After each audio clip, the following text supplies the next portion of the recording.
رسول کے احکامات سے روگردانی نہیں کرتا، اور پھر وہ چیزیں جن پر شریعت اسلامیہ نے بہت زیادہ زور دیا ہے تو ان سے تو پھر بہت زیادہ ایک مومن کا عمل اور اس پر ایک مومن کی زندگی کا انحصار ہوگا۔ تو شریعت نے دو چیزوں سے ہمیں خاص طور پہ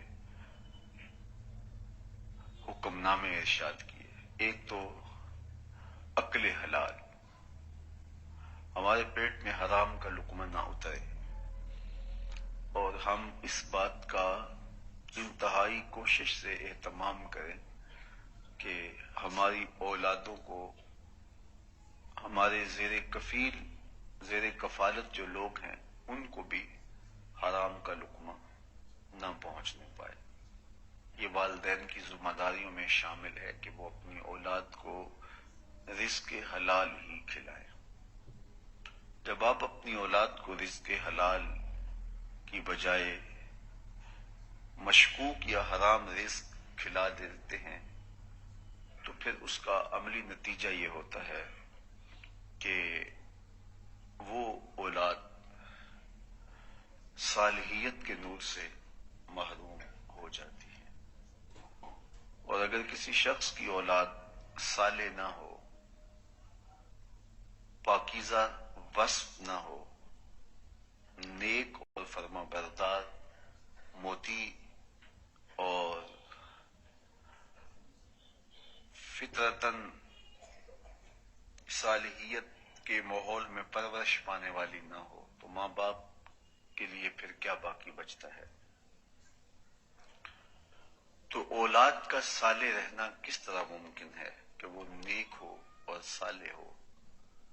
یہ تبھی ممکن ہے جب آپ اپنی اولاد کو رزق حلال کھلائیں گے۔ رزق حرام کا تو سوال ہی پیدا نہیں ہوتا، رزق مشکوک سے بھی ان کو بچائیں گے۔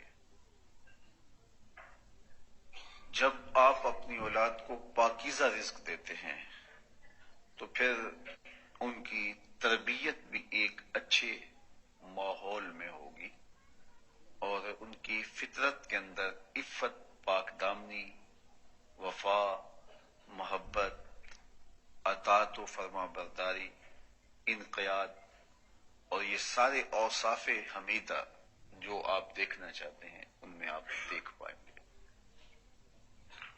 اور اگر آپ اپنی اولاد کو حرام رزق دیتے ہیں تو حرام رزق سے پلا ہوا بدن کبھی بھی وہ نتائج نہیں دے سکتا جو آپ چاہتے ہیں۔ اسی طرح اگر آپ کا رزق پاک ہے، اپنا رزق، تو اس کے اثرات بھی آپ کی اولاد پر مرتب ہوتے ہیں۔ آپ اگر پاکیزہ رزق نہیں لیتے تو آپ کی اولاد پر اس کے اثرات مرتب ہوتے ہیں۔ تو نہ صرف اپنی اولاد کے لیے پاک اور ستھرا رزق، پاکیزہ رزق اور عفت تومہ، عقل حلال کا اہتمام کیجیے، بلکہ خود بھی عقل حلال ہی اختیار کیجیے، اور رزق مشکوک سے بھی اپنے دامن کو بچائیے۔ تمہارے پیٹ میں اترنے والا ایک لقمہ بھی ناپاک نہیں ہونا چاہیے۔ جب کوئی شخص رزق حرام کھاتا ہے تو اس کی دعائیں رد کر دی جاتی ہیں، چاہے وہ کتنا ہی گڑ گڑا کے عجز و انکساری کے ساتھ دعائیں مانگتا ہو۔ یہاں تک کہ حضور علیہ السلام نے ارشاد فرمایا، ایک بندہ لمبا سفر کر کے کعبۃ اللہ کے سامنے کھڑا ہے، اس کے بال گرد سے اٹے ہوئے ہیں، اس کا لباس بتا رہا ہے کہ یہ لمبا طویل سفر کاٹ کے آیا ہے، یہ مد یدیہ، اور وہ اپنے ہاتھ بھی لمبے لمبے کر کے دعا مانگتا ہے۔ وَمَطْعَمُهُ حَرَامٌ وَمَشْرَبُهُ حَرَامٌ وَمَلْبَسُهُ حَرَامٌ وَغُذِّيَ بِالْحَرَامِ، اس کا کھانا حرام کا ہے، اس کا پینا حرام کا ہے، اس کا بدن حرام کے رزق سے پلا ہے، اس نے جو لباس پہنا ہے وہ حرام کی کمائی کا ہے۔ میرے حضور فرماتے ہیں بتاؤ اس کی دعا کیسے قبول ہو؟ کھڑا کہاں ہے؟ کعبۃ اللہ کے سامنے، سفر کاٹ کے آیا ہے، اذیت صحیح ہے، یمد یدیہ، دونوں ہاتھوں کو لمبا کر کر کے دعائیں مانگتا ہے، کعبۃ اللہ کے سامنے کھڑا ہے، غلاف کعبہ سے لپٹ رہا ہے، ملتزم سے لپٹ رہا ہے، مطاف میں کھڑا ہو کے، حتیم میں کھڑا ہو کے دعائیں مانگ رہا ہے، لیکن اس کی دعا اس لیے قبول نہیں ہوگی کہ اس کا رزق پاک نہیں ہے۔ رزق پاک نہ ہو تو دعا قبول نہیں ہوتی، بلکہ ایسے شخص کے حق میں جو لوگ دعائیں مانگتے ہیں، اللہ کے نیک بندے، نیک بندوں کی دعاؤں سے بھی اس کا حصہ نکال دیا جاتا ہے۔ جب اہل ایمان دعا مانگتے ہیں، نیک صالح لوگ دعا مانگتے ہیں، تو وہ پوری امت کے لیے دعا مانگتے ہیں، لیکن اس شخص کا جس کا رزق پاک نہیں ہے، اس کا حصہ ان دعاؤں سے نکال دیا جاتا ہے۔ یہ کتنی بڑی محرومی ہے کہ اس کا جو عرش کے ساتھ ربط تھا وہ ہی کٹ گیا، رزق کی ناپاکیزگی کی وجہ سے مالک سے ربط ہی کٹ گیا، ڈائریکٹ بھی اور انڈائریکٹ بھی۔ نہ اس کی اپنی دعا قبول ہوتی ہے اور نہ اس کے حق میں کوئی دعا کرے تو قبول ہوتی ہے۔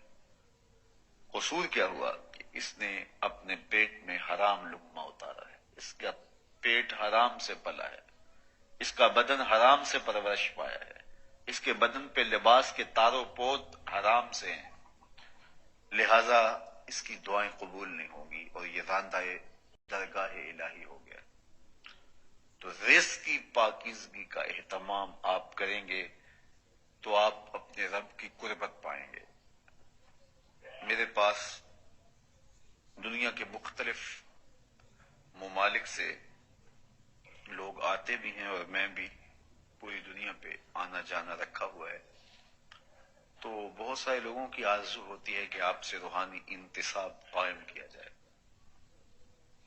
تو جب بھی کوئی شخص طریقت کے دائرہ میں داخل ہونا چاہتا ہے تو میں اس سے ایک بات ضرور کہتا ہوں، 5-6 باتیں خاص طور پہ کہتا ہوں، اور ایک بات آپ میں سے جو میرے سے روحانی طور پہ وابستہ ہیں انہیں تو معلوم ہے، باقیوں کے لیے بھی، کہ ایک بات ضرور کہتا ہوں کہ اگر رزق پاک نہیں ہوگا تو باطن کبھی بھی روشن نہیں ہوگا۔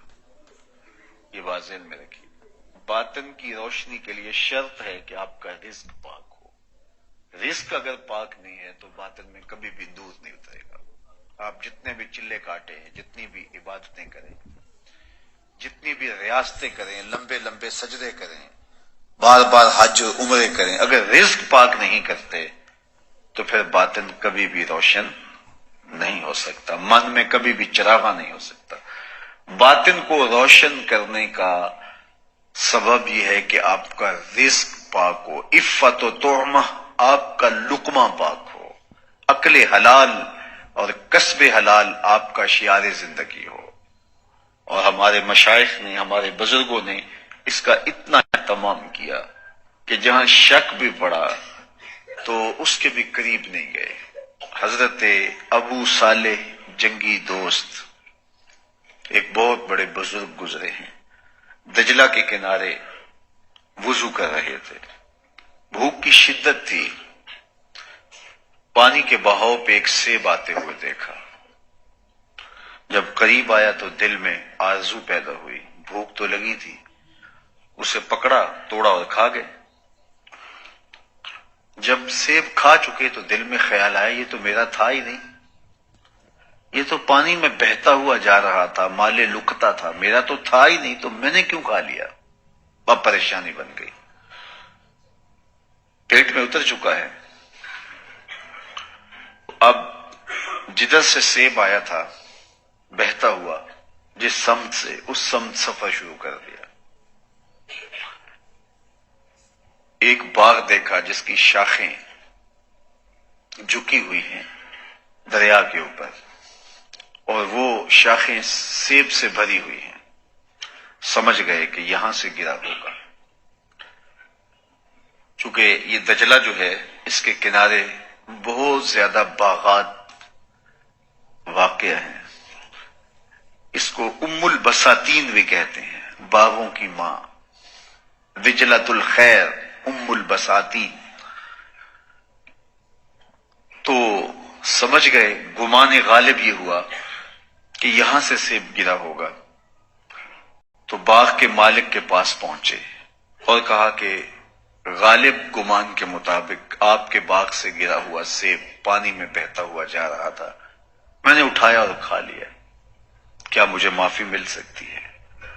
وہ بڑے حیران ہوئے کہ پانی میں بہتا ہوا سیب لوگ اٹھا کے کھا لیا کرتے ہیں اور پھر اس کے مالک کو کبھی تلاش نہیں کرتے، یہ کون ہے کہ جو اتنا محتاط ہے اور اس کی زندگی ایسے حزم و احتیاط سے گزرے؟ یہ تو کوئی گوہر یکتا ہے، یہ کوئی در نایاب ہے۔ دیکھا اور کہا معافی یوں ہی تو نہیں ملے گی؟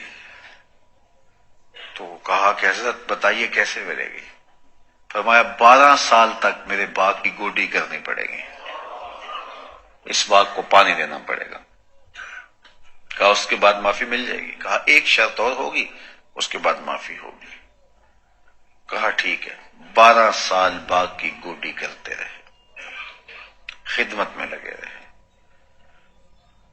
12 سال گزرنے کے بعد ایک دن شیخ عبداللہ صومعی نے، جو باغ کے مالک تھے، کہا ابو صالح سیب توڑ کے لاؤ۔ تو وہ سیب توڑ کے لائے تو وہ کچے تھے۔ کہا تم 12 سال ہو گئے باغ میں کام کرتے ہوئے، تمہیں پتہ نہیں سیب کچے کون سے ہوتے ہیں پکے کون سے؟ کہا حضرت ایک سیب کی سزا کاٹ رہا ہوں، اس دن سے آج تک نظر اٹھا کے بھی نہیں کبھی دیکھا۔ کہا تمہارے 12 سال آج پورے ہو گئے، اب ایک شرط اور ہے، میری بیٹی سے تمہیں نکاح کرنا ہوگا، جو آنکھوں سے نابینا ہے، چل نہیں سکتی، بول بھی نہیں سکتی، سننے سے بھی قاصر ہے۔ کہا اس کے بعد تو معافی ہوگی؟ کہا ہاں۔ کہا میں قبول کرنے کے لیے تیار۔ اللہ اکبر، نکاح ہو گیا۔ جب حجلہ عروسی میں داخل ہوئے تو واپس اتنی تیزی سے پلٹے کہ سر پہ چوٹ لگی اور خون بہنے لگا۔ باہر شیخ عبداللہ صومعی تھے۔ کہا کہ بیٹے کیا ہوا؟ کہا ایک غلطی کی سزا 12 سال کاٹی، دوسری غلطی ہونے لگی تھی، آپ نے جس نشانی کی لڑکی سے میرا نکاح کیا تھا یہ وہ تو نہیں ہے، یہ تو کوئی اور ہے، یہ تو صحیح الحواس ہے، یہ تو صحیح الاعضاء ہے، یہ تو خوبرو خاتون ہے۔ کہا کہ یہی تمہاری بیوی ہے، لیکن آنکھوں سے نابینی اس طرح ہے کہ اس نے آج تک کسی غیر محرم کو نہیں دیکھا۔ میں نے کہا کہ پاؤں سے چل نہیں سکتی، تو اس کا مطلب یہ ہے کہ آج تک وہاں چل کر نہیں گئی جہاں میرا رب اسے دیکھنا نہیں چاہتا۔ یہ گونگی اس طرح ہے کہ آج تک اس نے غیر محرم سے کلام نہیں کیا۔ یہ بہری اس طرح ہے کہ غیر محرم کی آواز نہیں سنی۔ حضرت شیخ ابو صالح جنگی دوست اور حضرت عبداللہ صومعی کی اس بیٹی سے اللہ نے ایک بیٹا عطا کیا، جسے دنیا حضرت سیدنا غوث اعظم شیخ عبد القادر جیلانی کے۔ جب مائیں ایسی پاک تینت اور پاک کمال اور حیا اور پردے کی خوگر ہوں اور باپ اتنے صالح ہوں، ایک سیب کھانے کی پاداش میں 12 سال سزا کاٹیں کہ میرا جرم معاف ہو جائے، تو پھر بیٹے غوث اعظم نہیں ہوں گے تو کون ہوگا؟ ماؤں کا اثر ہوتا ہے اولاد میں، باپ کا دیا ہوا لقمہ اور کھایا ہوا لقمہ اس کا اثر ہوتا ہے اولاد میں۔ تو پھر زمانے نے دیکھا حضرت غوث اعظم رضی اللہ تعالی عنہ نے کیسے معاشرے کو بدل کے رکھ دیا۔ محی الدین کے نام سے زمانہ انہیں جانتا ہے اور انہیں واقعی دین کی مردہ قدروں کو زندہ کیا۔ آج بھی حضور غوث اعظم، بلکہ آج کل عرس لگا ہے ان کا، انشاءاللہ اللہ نے چاہا تو 2-3 دن کے بعد انشاءاللہ 2-4 دن کے لیے ہم بھی وہاں ہوں گے، ان کی مرکز نور کو، تربت رحمت کو زیارت ان کی تربت رحمت کی زیارت سے مالا مال ہوں گے. سعادتوں بھرے یہ لمحے اللہ آپ سب کو نصیب کرے. اور ایک میلہ سا لگا ہے، عرب بھی آ رہے ہیں، عجم بھی آ رہے ہیں، دنیا کے کونے کونے سے لوگ آ کے بغداد شہر دی کیے نشانی، اچیاں لمیاں چیراں ہوں. اللہ اے تن میرا پرزے پرزے جیوں درزی دیاں لیراں ہوں. انہاں لیراں دی گل کفنی پا کے تے میں رلساں سنگ فقیراں ہوں. بغداد شہر دے ٹکڑے منگساں تے کرساں میراں میراں ہوں. شہنشاہ اور کج کلا اس چوکھٹ پہ ہاتھ باندھے کھڑے ہوتے ہیں. کیا مناظر ہوتے ہیں، کیا محبت نامے اور کیا عقیدتوں اور نور و نکہت کا ماحول.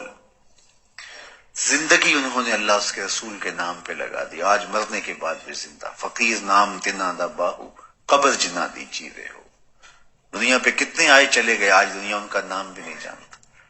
بغداد کے عالی مرتبت حکمران جن کا طوطی بولتا تھا، آج کہاں ہیں؟ آج ان کی قبروں کے نشان بھی ہمیں نہیں ملتے. لیکن یہ قبریں زندہ ہیں، ان قبروں کی مٹی سے بھی روشنی نکل رہی ہے.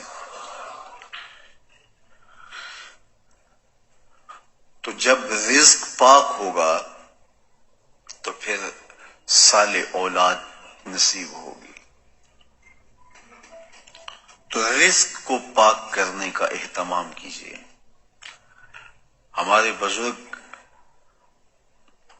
معمولی شک پہ حلال کو بھی چھوڑ دیتے تھے. اور اصول یہ ہے جو میرے حضور نے بیان فرمایا، ان الحلال بین و ان الحرام بین. حلال بھی واضح ہے اور حرام بھی واضح ہے. یہ حلال ہے، یہ حرام ہے. وبینہما امور مشتبہات، حلال اور حرام کے درمیان کچھ شبہ والی چیزیں ہیں. فرمایا جو شبہ میں پڑ گیا وہ حرام میں پڑ گیا. تو اپنے آپ کو حرام سے بچائیں. قرب قیامت کے فتنوں سے یہ ایک فتنہ بیان کیا گیا کہ لوگ مال کمانے میں لگ جائیں گے اور یہ نہیں سوچیں گے امن الحلال امن الحرام، کہ یہ جو ہم کما رہے ہیں یہ حلال سے ہے یا یہ حرام سے ہے. حرام اور حلال کی تمیز اٹھ جائے گی. لوگوں کا مطمع نظر، لوگوں کا مقصود کسب، کاروبار کا جو ہے وہ مدعا یہ ہوگا کہ ہم نے رزق اکٹھا کرنا ہے، ہم نے دولت جمع کرنی ہے. دولت کو جمع کرنے کی ہوس اور خواہش اور آرزو سے یہ امتیاز اٹھ جائے گا کہ یہ جو ہم کما رہے ہیں یہ حلال کا ہے یا یہ حرام کا ہے. پیسے آنے چاہیے، مال آنا چاہیے، چاہے حلال ہو چاہے حرام ہو. لوگوں کی غرض یہ ہو جائے گی. جب غرض یہ بن جائے گی کہ ہمیں مال ملنا چاہیے تو پھر نتیجہ کیا ہوگا؟ پھر نتیجہ یہی ہوگا کہ برکت اٹھ جائے گی. دیکھیے کثرت اور چیز ہوتی ہے، برکت اور چیز ہوتی ہے. رزق کی کثرت یہ کوئی چیز نہیں ہے، رزق کی برکت بڑی چیز ہے. تو اللہ سے رزق مبارک طلب کیا کرو. اللہ دے، بہت زیادہ دے، لیکن برکت والا دے. برکت والا تھوڑا بھی کافی ہوتا ہے اور جس میں برکت نہ ہو وہ زیادہ بھی تھوڑا ہوتا ہے. تو کثرت کچھ نہیں ہے، برکت سب کچھ ہے. تو برکت اسی رزق میں ہوگی جو رزق پاکیزہ ہوگا، حلال طریقے سے کمایا گیا ہوگا، کسی کو ضرر نقصان نہیں دیا ہوگا اور اس کا حق ادا کیا گیا ہوگا. پہلی چیز عقل حلال. آپ جب بھی کاروبار کریں تو اپنے رزق کو ہمیشہ پاک رکھیں. دوسری بات صدق مقال. جس طرح آپ کے پیٹ میں حلال کا لقمہ نہیں اترنا چاہیے، حرام کا لقمہ نہیں اترنا چاہیے، اسی طرح آپ کی زبان سے سچ کے علاوہ کچھ نہیں نکلنا چاہیے. تمہاری زبان سچ بولے. تمہیں سچ بولنے کی تلقین کی گئی ہے. حضور علیہ الصلوۃ والسلام نے ایک جملہ ارشاد فرمایا، الصدق تمانیہ. اتنا جامع کلمہ ہے جس میں بہت کچھ آ جاتا ہے. صدق سچائی باطن کی طمانیت کا سبب اور ذریعہ ہے، باطنی سکون کا ذریعہ ہے. آگے فرمایا والکذب ریبہ، اور جو کذب ہے، جھوٹ ہے، وہ ریبہ وہ تشکیک ہے، ابہام ہے، بے چینی ہے، اضطراب ہے، ٹینشن ہے، پریشانی ہے، اذیت ہے، ہر وقت کی بے قراری ہے۔ تو سچ طمانیت ہے، سکون قلب ہے، اطمینان باطن ہے، اندر کا قرار ہے، روح کا چین ہے، اور جھوٹ بے چینی ہے، اضطراب ہے، ٹینشن ہی ٹینشن ہے، پریشانی ہی پریشانی ہے، ایک اندیکھی تکلیف ہی تکلیف ہے۔ تو اس لیے ہمیں ریبا، اس بے چینی سے